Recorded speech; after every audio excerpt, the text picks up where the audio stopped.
Tak was shocked when Jang Mie told him that Seri wasn't actually his biological daughter. At first, he couldn't believe it and asked her to repeat what she said. His hands were shaking and his lips trembled as he spoke. Jang Mie stood frozen, unable to say anything, then suddenly dropped to her knees and started crying uncontrollably. From her silence and tears, Dong Seok understood that it was true. He couldn't believe it. The daughter he had raised and loved all his life wasn't really his. He felt like the world was falling apart. But his troubles didn't stop there. As he was still dealing with the shocking news, a group of detectives came up to him and arrested him. They said he was being charged for spreading false rumors about the company called the Eagle Brewery. Dong Seok tried to resist and shouted that the real culprit was O Jang Su, who had already run away overseas and had been investigated. He didn't understand why he was being arrested, but the police told him that O Jang Su had been caught and had confessed that Dong Seok had told him to do it. Realizing that everything was over, Dong Seok finally gave up and was taken away. Before all this, Dong Seok had gotten angry when he found out that Seri liked a married man named O Jang Su. To make things worse, O Jang Su worked at the very company Dong Seok hated. Furious, he decided to get revenge. Dong Seok knew the president of the university where O Jang Su worked. He visited the president and pressured him to fire O Jang Su, even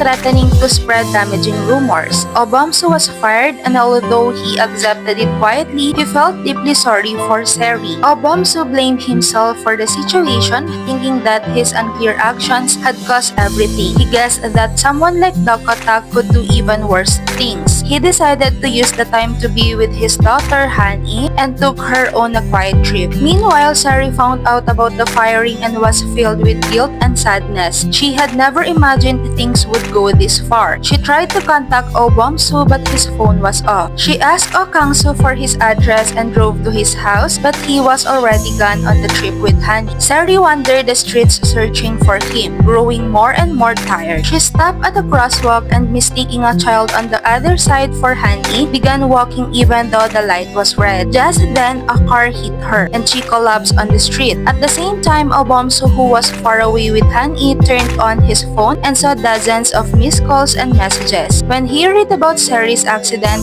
he was stunned. He rushed to the hospital, blaming himself for what had happened. Jang Mie, Seri's mother, got the news first because she was listed as mom in Seri's phone. Doctors began emergency surgery right away but soon ran into a serious problem. Seri had a rare blood type, Rh negative, and they didn't have matching blood on hand. The doctors asked Jang Mie if she had the same blood type, but she didn't. She said that Seri's father did and promised to contact him. But instead of calling Dong Seok, she made an international call to So Gil-young, an executive who had once taken the blame for Dong Seok's crimes and escaped abroad. He was actually Seri's real father. Even though he was hiding as a fugitive, So Gil-young came back to Korea after getting the call. He arrived just in time to donate blood for Seri, then tried to quietly leave the hospital.